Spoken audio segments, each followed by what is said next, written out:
ใครก็ว่าไม่ตู้กินอิ่มจะบ่เช้านี่ กิน แม่ตู้เราให้เป็นคนเฮ็ดเนาะเราให้กินแน่แม่ตู้ กินคือกันเนาะ มื้อใดจะบ่วันนั้นว่าโอริ มาตั้งเสาบ่ มื้อใด ยับไปแม่นหน้าเพิ่น ก็คือว่าอัน เลย อีกพังเบิ่งสร้างเพิ่นแล้วฮีดแล้วคองอยู่บ้านเพิ่นค้าเวียกอยู่บ้าน เพราะว่าเฮาได้เว้าสร้างไว้แล้วนะเพราะว่าแล้วแต่ผู้ใหญ่เพิ่นเพราะว่าเพิ่นเลือกสร้างเองเด้ อ๋อ ผู้เพิ่นเคยช่วยเหลือแล้ว ผู้มันเฮาก็รอเพิ่นก่อนเนาะ โดยเพราะว่าเมียเรากำลังเสียแล้วเลยเขาให้เสียฮีดคองบ้างอะบ้านหั้นนะ อืม เสียเหล้าเสียไก่เสียเงินแน่แหละเพราะว่าตายใช้บ้านหมู่ปิดฮีดปิดคลอง ไหม นั่น เอ้าเพิ่น เพิ่นบ่ทันย้ายมานะเบาแสน เออ แปลว่าเพิ่นมาแต่คนแต่ว่าชัมมโนตัวเลขยังบ่มา แต่ยังบ่ได้ย้ายมา โดย อ่า คือว่าเพิ่นแล้วตัวนั้นก่อนฟังเบิ่งมื้ออื่น ๆ มื้อเพิ่นว่านะ เวียน ฝากติดตามเบาโอลิแหน่เด้อพี่น้องเบิดสุปูสุคน งั้นแล้วอาจจะมาลูกเด้อ สบายดีพี่น้องสบายดีเด้อพี่น้องมื้อนี้เฮาก็มาขึ้นเรือนขึ้นศาลน้องแต่ว่าก็เกิดเหตุไม่คาดคิดก็มีแต่ว่าเฮาก็ผ่านไปพี่น้องให้น้องๆเพิ่นปรับความเข้าใจกันเองเนาะเฮาก็ได้ชื่อซีนชื่อไขมาน้ำส้มน้ำหวานแน่พี่น้องก็หลายเติบได้เท่าแต่ว่าอันผู้รักผู้ใหญ่เพิ่นก็เพิ่นกินแล้วเพิ่นก็กลับก่อนนะเฮาบ่ทันได้ถ่ายคลิปก็ดีแต่เนี่ยต้องขอบคุณทั้งแม่กับเอื้อยหลายๆเด้อเอื้อยจุลีกับแม่ของวาลีอีกเทื่อหนึงเนาะวันนี้เฮาก็สิอยู่กับป้าแก้วพี่น้องเอ้ยป้าแก้วสบายดีเด้อป้า สบายดี อันนี้อันทางทีมงานบ่าวแสนก็มาฮอดจะถึงเอาข้าวให้เพิ่นกินแล้วบ่ แต่งให้กินไปแล้ว เพราะเพิ่นมาเฮาก็ต้องเอาข้าวให้เพิ่นกิน เมื่อแบ่งไว้เพิ่นได้ลาบดิบเป็นอย่างนะ แบ่งไว้สู่เพิ่นกินผู้เพิ่นออกเงินออกคำเพิ่นก็ดีใจที่ทีมงานได้กินแบบให้อิ่มน้ำ ได้ สำราญ กินเบิดทุกคน โดย ทีมงาน ถือว่าทีมงานอันเขาเบาแสนเขาเบาจิตเขาเบาชาลีเบาข้ามเบาเนี่ยก็เป็นน้องหักของเอื้อจุลีเบิด แม่ เด้เพิ่นก็อยากให้กินคู่คน เออ อีหยังก็ตามเนาะ ได้กินเบิดนั่นน่ะถามเบาจ้อยนะคุมเบาจ้อยขึ้นตะกี้นั่นยันเราหิวเบาจ้อยแล้วคนมาขี้อายนะ บ่ได้เราคนขี้อายคอยให้เรากินแล้วนั่นได้ก็ กิน ให้ แล้วเราว่าเป็นพวกก็ได้ยายเอ้ยแล้ว ได้ พอยันเราหิวนะคนนั้นคนนี้ย่อไปเขินเราคนแบบนั้นนะ เราคนแบบ เออ แบบนั้นเนาะ คนแบบนั้นบอกว่ายันเราไม่ได้กินข้าวเนาะ ปกติแล้วเพราะว่าเราเป็นคนอย่างฉันได้เปล่าบ่ใจ คนขี้อาย อืม เลิกเล็กๆใส่กัน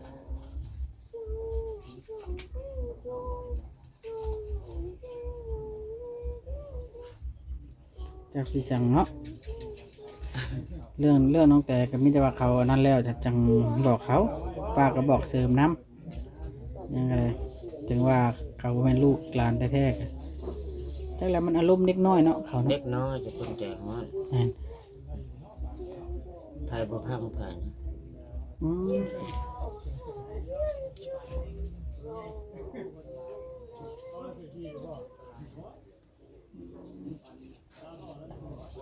จ้อยก็โทรมาด้วยจ้อยโทรมาหาใครเลย ไผ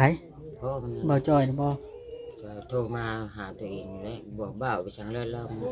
โทรศัพท์มา เราลาบ่เราพาเพิ่นบ่ บอกแม่นรับเพิ่นค่อยกับหูผู้หนึ่งนะค่อยบ่เคยเห็น เออ อันผู้ไปกับเจ้าหาค่อยทำอิดนะก็บ่บ่อยกับอาจจะบ่อนหมด ว่าพอแผ่นน้อยบ่ นั่นแหละ อืม โทรมาว่าให้ค่อยนี่บอกให้ลูกเจ้าเขานะอยู่ไกล เพิ่นเห็นคลิปว่าอันหายกันนะบ่ จอยโทรมาบอกแนะนำให้ค่อยนี่บอกสอนให้เขา บอกสอ เขา น นะ บอกสอนโลดบอกเพิ่นว่า ให้นั่นนั่นนี่บอกเขาโลดเป็นหยังก็หาปลาเลยสิบอกให้ดอกค่อยว่าอยู่ในนี่แล้วว่าเขาพิการมะลิกมันตอกชื่อๆนะคืนนี่ว่าจอยเอ้ยว่า เพิ่นมาถ่ายตู้แก้วบ่ โดย สวัสดี ไอ้คนนะบอกดิ ข่อยมาฝากไปตู้แก้วเบิ่งน้องแกน้ำพอจอยก็โทรมาบ่พ่อย แหม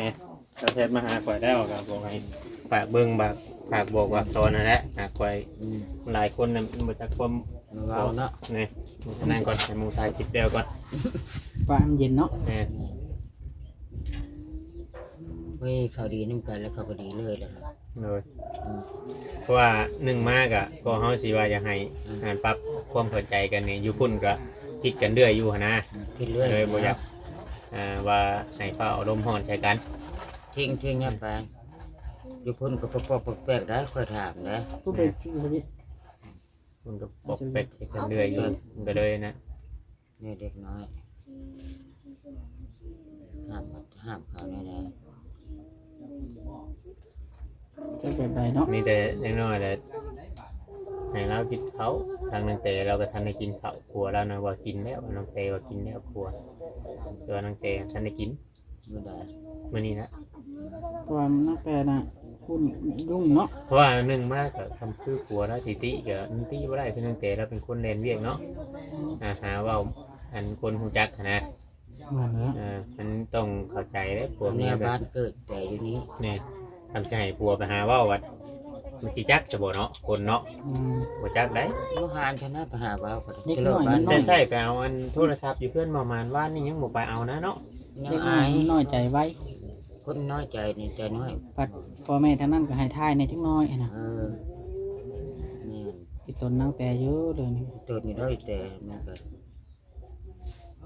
โอ้ยตอนน้องแปลให้ขอยจนสิให้นำ จันทร์ไรเราจะให้เรามาเท่า เอาอีตัวนี่แล้วคืนนี้ก็ถามผัวกับบ่ปากโกรธ บ่ปากบ่ มันอยากหายได้แต่เนาะโกรธหัวผัวนี่ใช่ใช่เพียง ไป เอ๊ะ อืม มิดเฮ้ยมีเช้าหนึ่งบ่ต้องเมื่อเฮ้ยยืนค่อยก่อนเฮ้ยขึ้นเรือนก่อน เมื่อยอ้อยนะคืนนี้ก็บอก เมื่อยนี่ว่าเช้านี้เอ โอ้ ง เมื่อยได้ว่าดีเอ๊ะของแนวผิดกันตั้งแต่เมื่อคืนนี้ในประตูก่อนเตรียม มัน แป๊ก ก็บ่ได้ แป๊กอ กิ ยู่ น เมื่อ ข้าว คืน คืนนี้ก็ได้พวกมันก็ได้ น้ำเมื่อยน้ำเตก็เมื่อยอ้อยเมื่อย พ ยั อง เจ็บท้องนั่นแหล้ว เอาบ่เจ็บไปแล้วเนี่ยบ่ได้กินข้าว บ่ได้ยินเขาแต่คื พี่ น สาม นี้ พี่ เนาะ สามก็ฮุบไปพุ่นเบิดเฮ็ดอยู่พุ่นเบิด อืม บ่ได้เอามาบัดนี้มื้อเช้าไปเจอเนี่ยเอามา อืม นะพามมันก็บ่ได้กินฮอดข้าวกินน้ำข้นธรรมดาพามก็กินก้อนหมูเลย อืม เขาลงแห้งให้ชามหอบผมเฮ็ดโอ้ยมีก็นะพี่จังเขาเฮ็ดแบบโบราณเลยอันในบ้านมีแล้วเฮ็ด เฮ็ดให้ ข้าว เนาะ โอ้โอ้เฮ็ดให้ ทิ้งๆไปเลยสมาธิไปเต้นดู ไปไม่ลูกไปไหมไป ไป เนี่ย นี่กูล้างเพื่อนบ่ไหม นี่ตัวนี้จะคิดนี่ไปไหมค่อยก็อีกชุดอีกตัวนึงค่อยก็บอกเขาก็บ่เช่าไปเฮ็ดแต่จ้ะค่อยก็ผูกแขนแล้วเมียแล้วเขาก็ลงให้ดิพวกเบาหลีมา อืม ป้าให้หมูยับเข้าต่อเลยพันบุญแน่มื้อนี้ก็จะโอ้ยซ้ำที่อันนั้นมื้อนี้เต็มที่เลย มีบุญบ่น้ำมัน กินดองลูกพ่อบ้านพวกข้าวหัวพวก อืม ตัวเล็กตัวนี่น่ะพ่อบ้านวัวนี่น่ะ คือบ่มีเต็นท์มีหยังจะมาครับ ทางในได้ บ้านอยู่เพื่อนในบ่ หลังห้องฉี่ได้หลังห้อง โอ้ ฉี่ บ่แม่นหลังนี้ บ่มันสิมีเพื่อนนั่นอีกเพื่อนพ่อบ้านพ่อบ้านบ่ อันนี้เพื่อนเพราะว่ายังแค่ตัว วันเพชรอันนี้สามสมัยแล้วพ่อบ้านเพชรนี่ อืม ผู้ที่สามสมัยนี้พ่อบ้านเพชร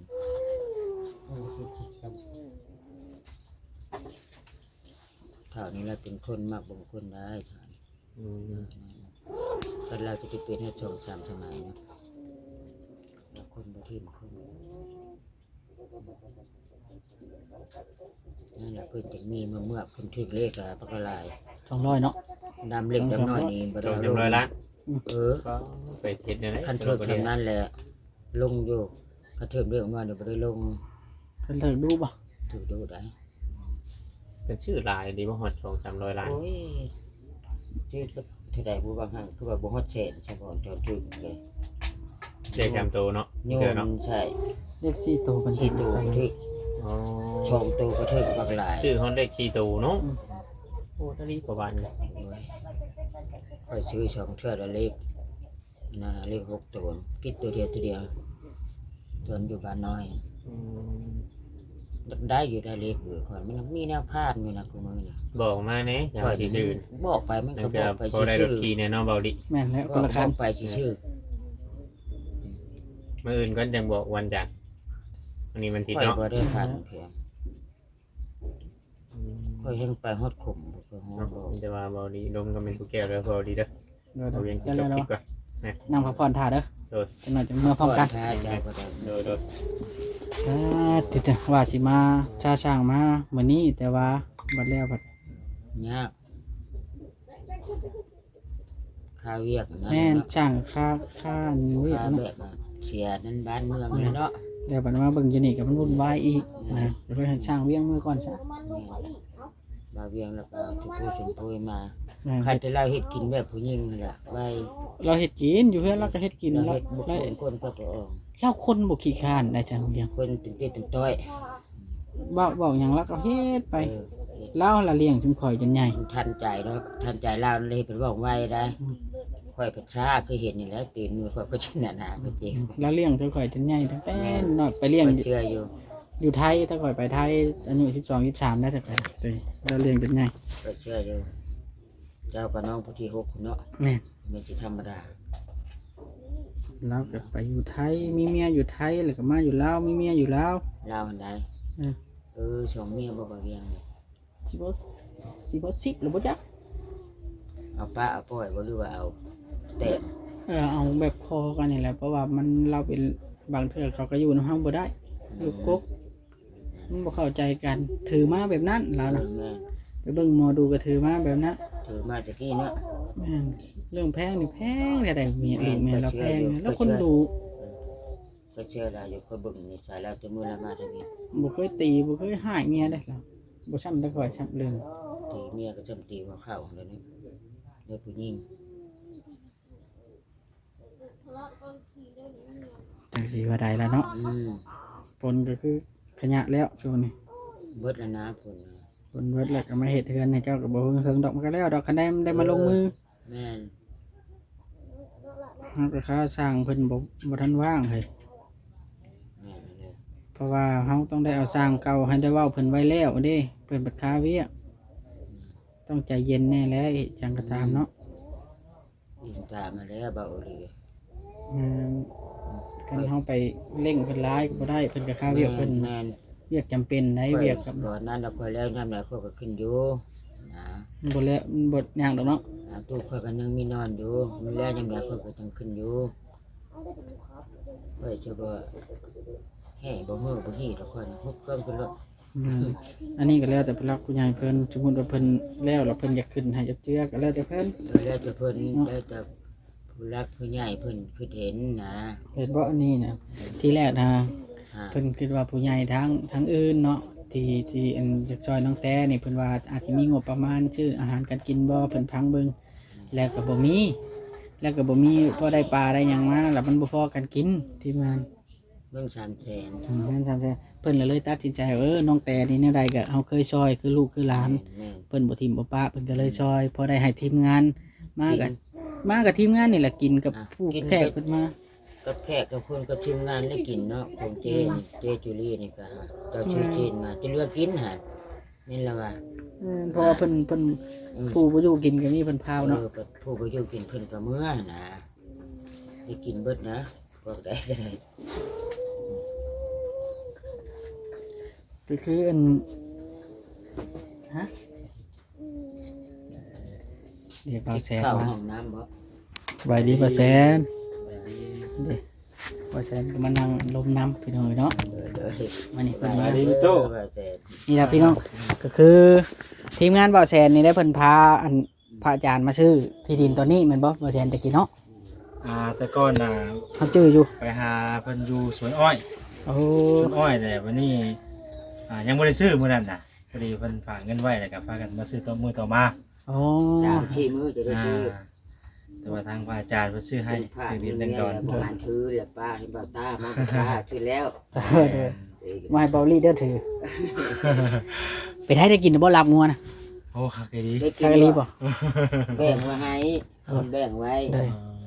เป็นแบบว่าเอื้อจุลี่กับทั้งแม่โอ้โกงวลีเพิ่นว่าซื้อมาไว้สู่ทีมงานกินหลายคนนะ ก็จุเลยเนาะ กินดิบคือกันบ่จักอะ อืม เพราะว่าบ่แซ่บกินนี่ยังบ่ได้ดิบ จุดหนึ่งค่ะเนาะว่าก่อนงานนำเด้อตอนจะพุทธีในเขาจำย่ำฮะเจ้าว่าบ่ทัน ธรรมดาแล้วบางเรื่องเพิ่นก็ แซ่บเนาะ นั่นน่ะแซ่ คำพูดเรื่องใหม่เว้ย ไปกินบ่ได้หรอกว่าเพิ่นมันว่า ใครคิดว่าไม่ตู้กินอิ่มจะบ่เช้านี่ กิน แม่ตู้เราให้เป็นคนเฮ็ดเนาะเรายังกินได้แม่ตู้ ก กินคือกันเนาะ มื้อใดจะบ่วันนั้นว่าโอริ มาตั้งเสาบ่ มื้อใด ยับไปแม่นหน้าเพิ่น ก็คือว่าอัน เลย อีกพังเบิ่งสร้างเพิ่นแล้วฮีดแล้วคลองอยู่บ้านเพิ่นค้าเวียกอยู่บ้าน เพราะว่าเฮาได้เว้าสร้างไว้แล้วนะเพราะว่าแล้วแต่ผู้ใหญ่เพิ่นเพราะว่าเพิ่นเลือกสร้างเองเด้ อ๋อ ผู้เพิ่นเคยช่วยเหลือแล้ว ผู้มันเฮาก็รอเพิ่นก่อนเนาะ โดยเพราะว่าเมียเรากำลังเสียแล้วเลยเขาให้เสียฮีดคลองบ้างบ้านหั้นนะ อืม เสียเหล้าเสียไก่เสียเงินแน่แหละเพราะว่าตายใช้บ้านหมู่ปิดฮีดปิดคลอง ไหม นั่น เอ้าเพิ่น เพิ่นบ่ทันย้ายมานะบ่าวแสน เออ แปลว่าเพิ่นมาแต่คนแต่ว่าสัมมโนตัวเลขยังบ่ แล้ มาว ไปยังบ่ได้ย้ายมา เลย อ่า คือว่าเพิ่นแล้วตัวนั้นก่อนฟังเบิ่งมื้ออื่น ๆ มื้ออื่นเพิ่นว่า เรื่อง นะ เวียเรื่องงานตอนนั้นแล้วก่อนเนาะ โดยใจเพิ่นใจเฮาอะแล้ว อืม เอาสิเล่งเพิ่นหลายจังเพิ่นให้ซ้ำ บ่เป็นหยังก็ได้ว่าแต่เพิ่นนั่นก็เฮาจะคอยเฮ็ดก็ได้ โอ้เนาะก็สิได้ใจเฮาดูก็บ่ได้เด้เนาะก็ตามเวลาแล้ว เด้อไปได้เอาเข้าวมาให้แม่เฒ่าคำปั่นบ่ ครับบ่สิคำปั่นบ่ แม่น จะถามแต่ชื่อกันว่า บ่เฒ่าวันชัย ข้าวมันใส่กินนี่ โอ้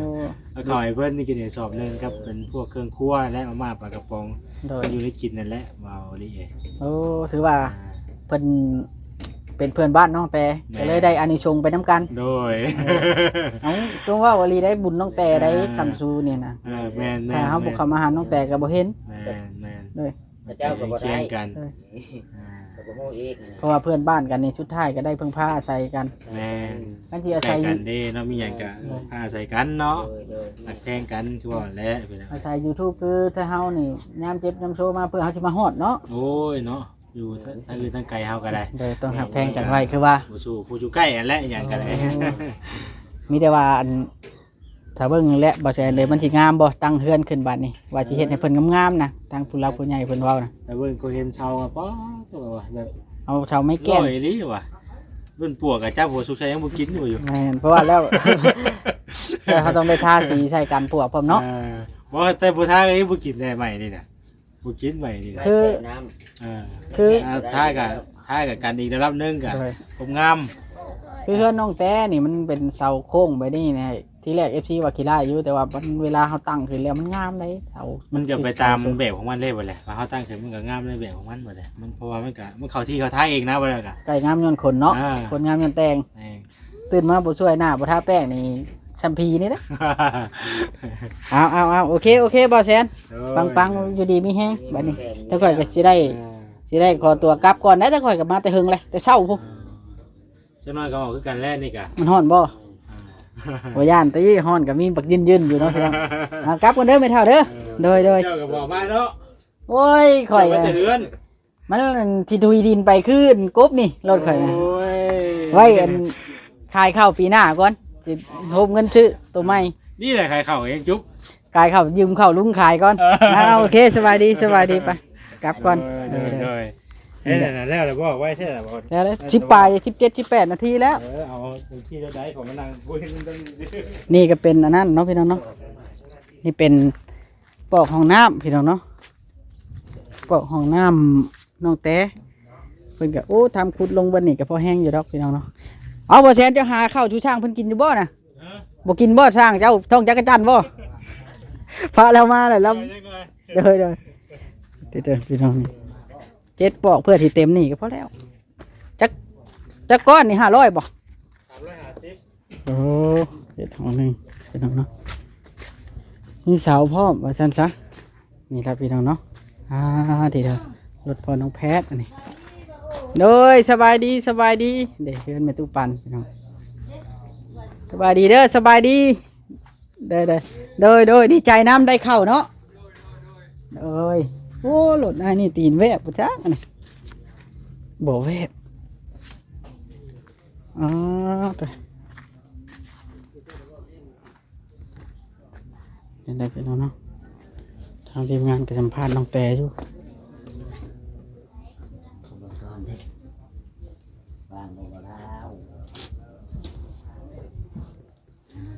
เอาสบายดีอันเด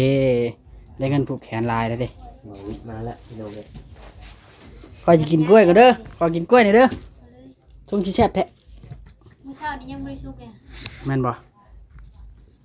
ช่างเสียมัน มั ตาน แด เดือ ด ดแห้งเด้มันเดือดแห้ง ใจมันฮ้อนแห้งแล้วมันชุบ นี่ตัวนี้กันนี่ กินรู้แล้วจันเจ้าคุณจันสิบ่ กำลังสิชุบ บ่ได้ทวงไอ้บ่ได้ทวง คือเนียมหาเดี๋ยวเราจะพูด เอ้าบาดนี้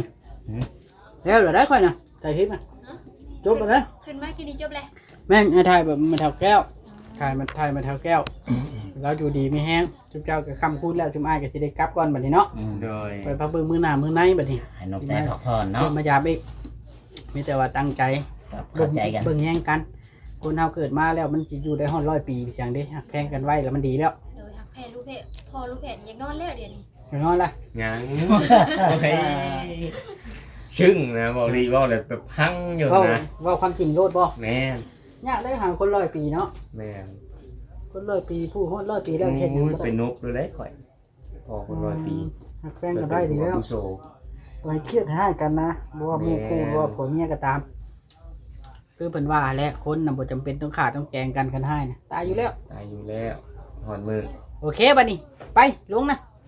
ไปแล้วแหละ ไปใส่ไปใส่ สบายดีน้องเต้โอเคโดยดีใจน้ำ